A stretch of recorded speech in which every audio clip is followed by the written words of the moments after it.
Et dans les rattachements, parce que là aussi, on questionne beaucoup l'idée de positionner le CEPS directement auprès des services du Premier ministre pour son caractère interministériel. Oui, il y a plusieurs dimensions qui ont été évoquées. Il y a généralement le rattachement et la composition. Mais en fait, il faut garder une logique opérationnelle. C'est-à-dire, si on considère que le CEPS est là pour mettre en œuvre des orientations gouvernementales, si ces orientations gouvernementales sont interministérielles et résultent d'un arbitrage du Premier ministre, il peut être intéressant de légitimer l'action du comité en le rattachant au service du Premier ministre. C'est une piste qui a été évoquée. De la même façon, le reporting dont on parlait tout à l'heure, fait par la présidente, il est légitime qu'il devrait se faire aussi auprès du cabinet du Premier ministre, ce qui épargnerait peut-être au cabinet ministériel d'avoir les mécanismes de contournement qu'on a cités. Alors, une fois qu'on a cité le rattachement, vient le sujet de la composition. C'est ça, avec aujourd'hui une composition pour moitié des payeurs en réalité. Exactement. Aujourd'hui, c'est un comité de payeurs.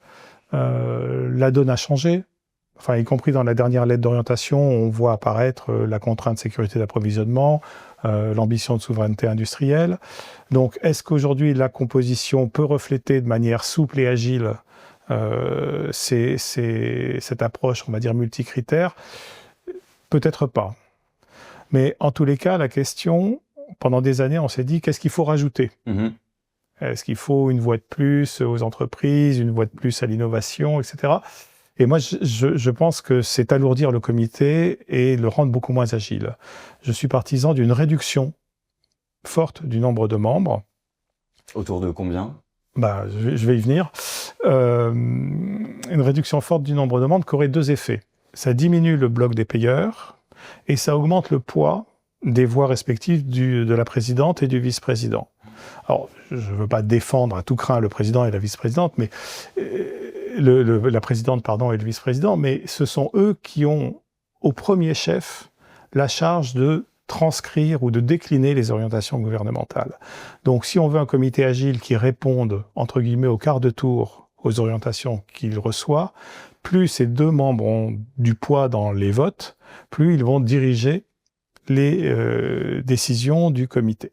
Et aujourd'hui, on a une lettre d'orientation qui est faite comme ça, mais peut-être dans 2 ans, elle sera autrement. Enfin, je veux dire, il faut que l'organisation soit capable de répondre à des modifications des orientations. Donc c'est pour ça que moi, j'espère qu'on verra sortir dans les scénarios qui résulteront de ces réflexions, des scénarios à 6 ou à 8. 6 ou 8 ? Avec toujours un nombre pair, et une voix prédominante de la présidente en cas de score égal. Et avec quel rapport de force entre les administrations de la sécurité sociale, la DGE par exemple, sur les sujets industriels, et puis le ministère de la Santé en face ? Je pense qu'il faudrait qu'il n'y ait par organisme qu'une voix.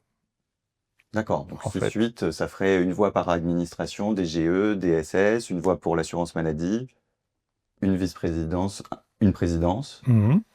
Après, vous pouvez avoir d'autres acteurs, comme la Direction générale de l'offre de soins, parce que le poids de la liste en sus est radicalement différent aujourd'hui de ce qu'il était le jour où la composition du comité a été arrêtée dans ses premiers termes.